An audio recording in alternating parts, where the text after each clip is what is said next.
Halo teman-teman, pada video kali ini kita akan membahas tentang praktikum kadar hemoglobin.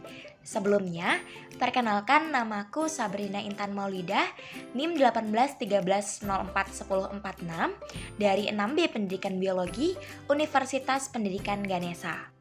Praktikum ini bertujuan untuk mengetahui kadar Hb atau hemoglobin dengan menggunakan kertas Talquiz dan juga metode Sahli. Oke, sebelumnya kita bahas dulu tentang hemoglobin. Nah, hemoglobin ini merupakan suatu komponen yang mempunyai fungsi sebagai alat transport O2 dan juga CO2. Nah, ada beberapa faktor yang mempengaruhi kadar hemoglobin, seperti orang yang tinggal di dataran tinggi, kemudian asupan cairan yang berlebihan, nilai Hb bayi yang tinggi, saat hamil, dan mengkonsumsi obat dan juga olahraga ekstrim. Berapa sih kadar hemoglobin yang normal? Nah, menurut WHO dalam Permenkes RI tahun 2014, bahwa laki-laki memiliki kadar hemoglobin lebih dari 13 gram per desiliter, sedangkan pada perempuan lebih dari 12 gram per desiliter, dan pada ibu hamil lebih dari 11 gram per desiliter. Nah, kita akan menghitung kadar hemoglobin dengan menggunakan dua metode nih. Yang pertama metode kertas Talquiz, yang kedua metode Sahli. Metode kertas Talquiz ini prinsipnya membandingkan darah asli dengan suatu skala warna yang bertingkat-tingkat, mulai dari warna merah muda sampai merah tua. Skala warna ini mempunyai lubang di tengahnya sehingga darah dapat dilihat dan dibandingkan secara visual langsung. Nah, sedangkan metode Sahli, metode pemeriksaannya dilakukan dengan mengencerkan darah menggunakan larutan HCl agar hemoglobin berubah menjadi asam hematin, kemudian dicampur dengan Aquades hingga warnanya sesuai dengan warna standar. Pada metode Talquiz, bahan-bahan yang diperlukan adalah yang pertama langsing device, kemudian alcohol swab, buku standar warna, kapas, lancet blood, dan kertas saring. Untuk metodenya yang pertama disinfeksi jari tangan pasien, lalu tunggu sampai kering, kemudian tusuk jari dengan lancet.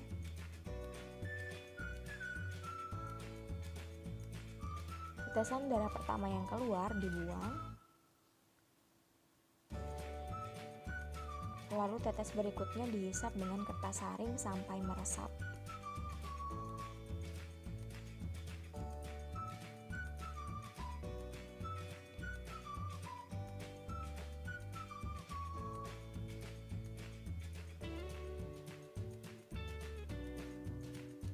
Tunggu sampai semua Hb berubah menjadi HbO2 yang berwarna lebih tua daripada warna sebelumnya. Nah, setelah kering, bandingkan warnanya dengan buku standar warna Talquiz. Catatlah berapa persentase kadar Hb yang sudah ditemukan. Kadar Hb yang didapatkan adalah 80%. Disimpulkan bahwa berdasarkan hasil yang didapat, kadar Hb probandus adalah normal. Selanjutnya, metode Sahli. Alat-alat yang digunakan adalah hemositometer yang terdiri dari standar warna, kemudian HCl 0,1 N, pipet tetes, batang pengaduk, pipet Sahli, aspirator, dan sampel yang akan digunakan. Untuk langkah kerjanya adalah teteskan HCl 0,1 N sebanyak 2 ml. Setelah itu, ambillah sampel darah. Namun sebelumnya, sampel darah dihomogenkan atau dicampur terlebih dahulu. Kemudian untuk mengambil sampel darah, digunakan pipet Sahli yang sudah disterilkan dengan cara mencelupkan pipet Sahli ke dalam darah, kemudian dihisap dengan memencet selang hingga angka 20.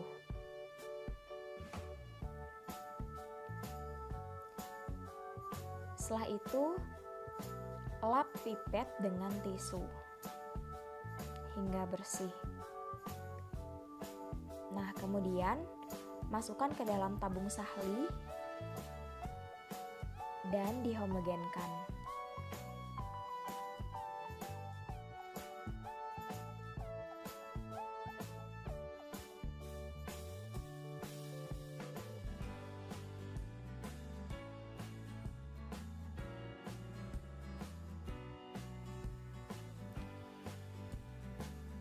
Setelah sampel dihomogenkan,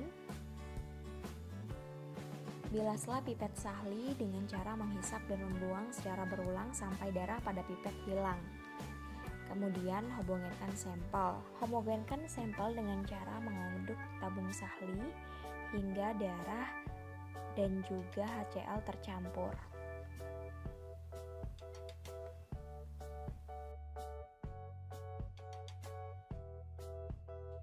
Kemudian, tabung sahli diinkubasi selama 5 menit. Setelah diinkubasi, tambahkan Aquades sedikit demi sedikit hingga warna yang ada pada tabung sahli sesuai dengan standar warna.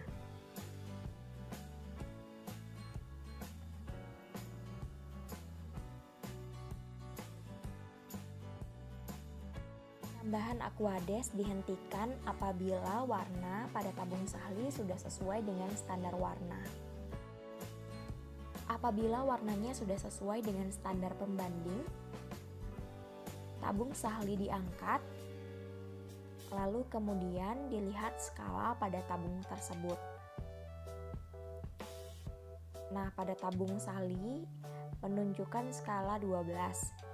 Hal ini berarti hemoglobin pasien menunjukkan kadar 12 gram per desiliter. Selanjutnya adalah pembahasan. Pembahasan yang pertama, kita akan membahas soal apa kekurangan dari masing-masing metode tersebut. Nah, pada metode Tallquist, metode ini tidak dianjurkan untuk digunakan karena akurasinya kurang dan tingkat kesalahan ini antara 25 sampai 50%. Dan metode ini sudah jarang digunakan, kadang-kadang digunakan dalam keadaan yang darurat.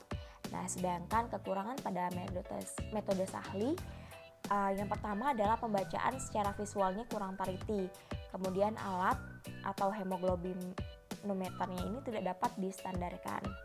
Nah, yang ketiga, tidak semua bentuk hemoglobin dapat diubah menjadi hematin asam, sehingga dengan metode sahli ini dianggap kurang teliti.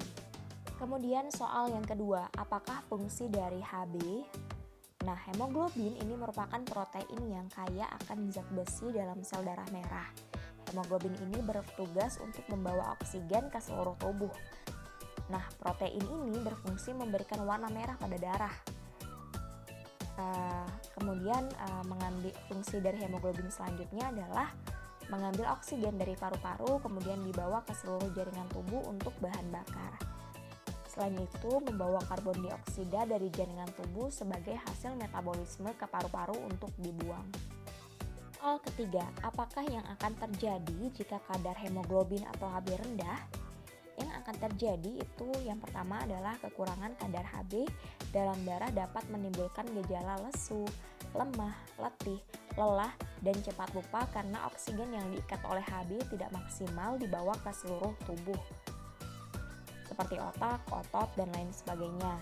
Nah, yang kedua, kekurangan Hb juga dapat menyebabkan terjadinya anemia akibat kekurangan zat besi yang akan menyebabkan terbentuknya eritrosit yang lebih kecil dan kandungan Hb yang rendah. Nah, yang parahnya ini, kekurangan Hb juga dapat menyebabkan kanker darah. Efek yang terburuknya adalah bisa meninggal.